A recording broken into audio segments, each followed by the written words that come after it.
Movie villains are no longer just one-dimensional monsters.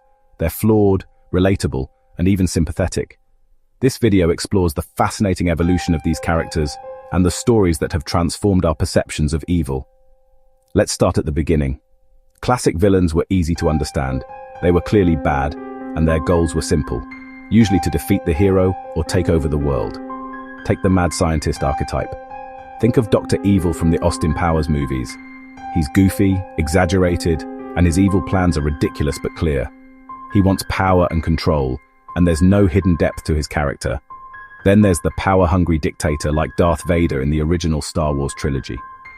Vader is intimidating and ruthless, working for the dark side to gain power. At first, he seems purely evil, driven by anger and control. His motivations are clear, and he acts as a big obstacle for the heroes. And of course, classic monsters like Freddy Krueger from A Nightmare on Elm Street. Freddy is a terrifying figure who haunts and kills. There's no deeper reason or sympathy. He's pure fear and evil. In these stories, villains are easy to spot. They're the clear bad guys with simple goals.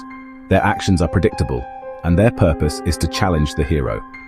This made it easy for audiences to root for the good guys. But as movies evolved, so did villains. Filmmakers started creating bad guys with more depth and interesting motivations. Take Hans Gruber from Die Hard. He's not just a criminal, he's smart and calculated. His goal is financial gain, not chaos or evil for the sake of evil. That makes him more believable and more interesting to watch. You understand why he's doing what he's doing, even if you don't agree with it. Another great example is Loki from the Thor and Avengers movies. Loki isn't just a villain, he's complicated. He wants power, sure, but he's also driven by feelings of jealousy and a desire to be accepted by his family. Sometimes he even helps the heroes. His motivations aren't black and white. They're a mix of good and bad. This is where the idea of moral grey areas comes in. Villains aren't just evil anymore.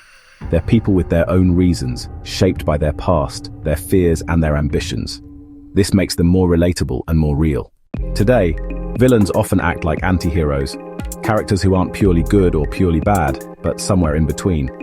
The Joker from The Dark Knight is a perfect example. He's chaotic, violent, and terrifying, but he's also unpredictable and clever. The Joker doesn't follow normal rules, and he challenges our ideas of right and wrong. Sometimes audiences even find themselves fascinated by him, trying to understand his madness.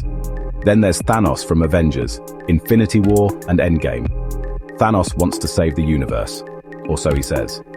His plan to wipe out half of all life is horrific, but his motivation comes from a twisted sense of balance and survival. This makes him one of the most complex villains in modern movies. Some viewers even sympathize with his logic, though they don't agree with his methods. Even classic villains like the Wicked Witch of the West from The Wizard of Oz have been reinterpreted in new ways. Recent adaptations show her as more than just evil, sometimes as a victim or misunderstood figure.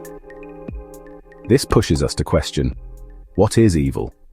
Is it possible for someone to be a villain and still have good reasons for their actions? You might wonder why filmmakers make villains so complex. The answer is simple. Complex villains make stories better. When a villain has depth, the story feels more real. It's no longer just good versus evil. There are layers to explore, and that keeps us engaged. Complex villains also make us think about morality. We start asking ourselves, what makes someone evil? Can a person's actions be justified? How do personal experiences shape choices? These questions make us reflect on our own beliefs and values. Complex villains mirror real life, where people are rarely purely good or bad. Villains also reflect the world around us. For example, during the Cold War, many villains in movies were spies or dictators, representing real-world fears. Today, villains often deal with more modern issues like technology, identity, and power. This shows how storytelling evolves with society. So, what's next? The future of villains looks exciting and even more complex. With new technologies like artificial intelligence and virtual reality, we might see villains who are part human, part machine. They could challenge ideas about what it means to be alive or evil. We might also see more villains whose stories ask big questions about society, morality, and humanity. These villains will continue to push boundaries and make us think in new ways. What's your favorite movie villain? Do you prefer classic bad guys or complicated anti-heroes? Let us know in the comments. Thanks for watching.